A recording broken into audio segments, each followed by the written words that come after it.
Hello everyone, I'm back to talk about Star Wars The Acolyte for one final time. This is going to be my... just kick the fucking table, nice. This is going to be my thoughts on Season 1 overall. Or maybe the whole series, maybe this gets cancelled. Who knows? Always in motion is the future. So, overall, I say this series is probably about a C, if we're gonna grade like A, B, C, D, F. It has its moments. Like, the lightsaber combat is great. The martial arts, pretty alright. I love the Sith Lord character.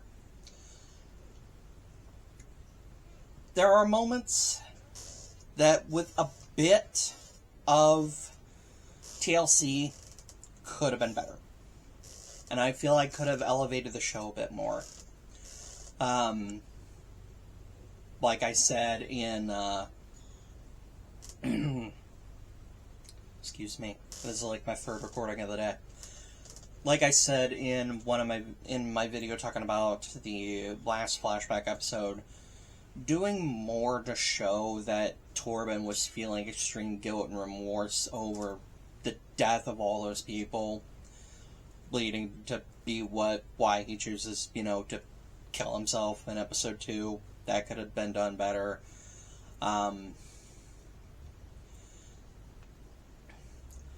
Honestly, a lot of the problem of what this show breaks down to that could have just made it so much better is the characterizations and the characters as a whole. Like, for example, episode 5, I assume that was meant to be a tragic episode because we lose half our main cast. Like, they kill Yord and Jackie off, and I'll be real, all I could think of when Yord got his neck snapped was, great, the mall cop's gone. Because that guy's attitude, I did not like it. I did not like the mall cop, civilian type attitude that he gave off. And Jackie, there just wasn't much to go off of with her. I mean, props to, the hell's her name? She plays X-23 in Logan. I can't think of her name. But anyway, props to her during her performance in her fight against Khmer.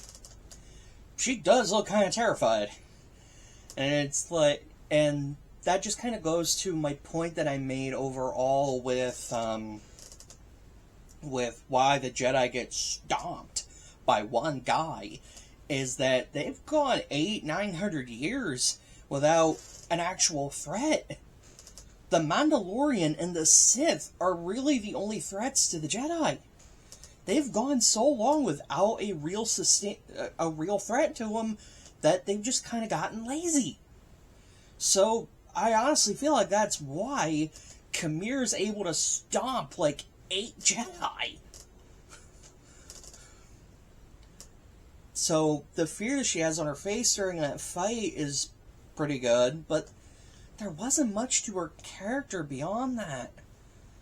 And I'll be real, same with Ocean and May. I did not care for these characters at all. Like, there was no personality. There was nothing for me to latch on to. It was just one rash decision by them after another, with May being bipolar about her fucking decisions.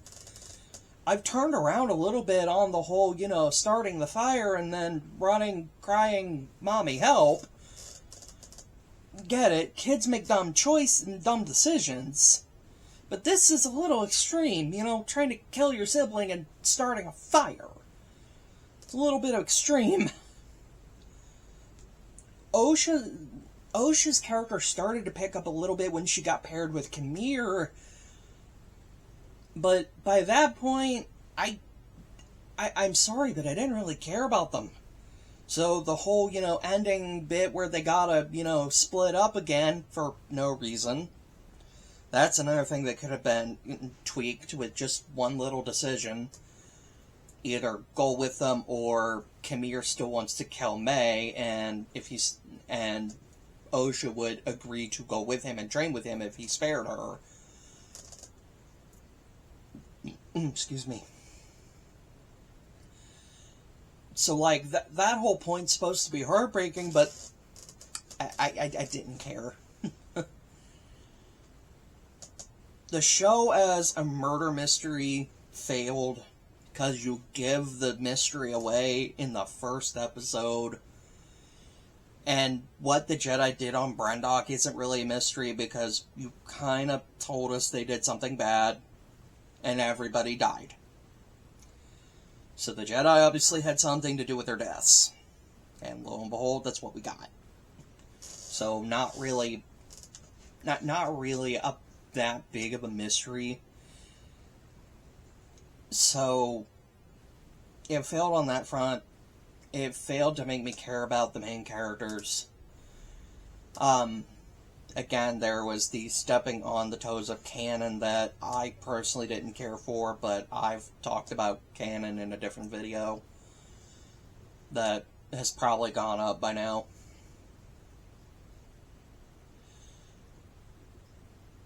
If the show were to get a season 2, which I don't even know if I want a season 2. Again, it was okay. It's not a dumpster fire like some people on the internet want you to think it is. It's just not good either. If the show were to get a season 2, I would want it to focus primarily on May and Kamir. Or not May, Osha. I'm still getting them confused. I would want it to focus on Osha and Kamir, and him teaching her the ways of the dark side. Give us the dark side show that this was promised to be. Do a bit more character work, and tighten up your storytelling a bit, and maybe you'll have something here. If they choose to go through with another season of The Acolyte, I hope that happens. I really do. Largely for the people that did like this show, and if you like this show, good shit, man. I'm glad you do. For me, it was just meh. My opinion doesn't invalidate yours, and vice versa.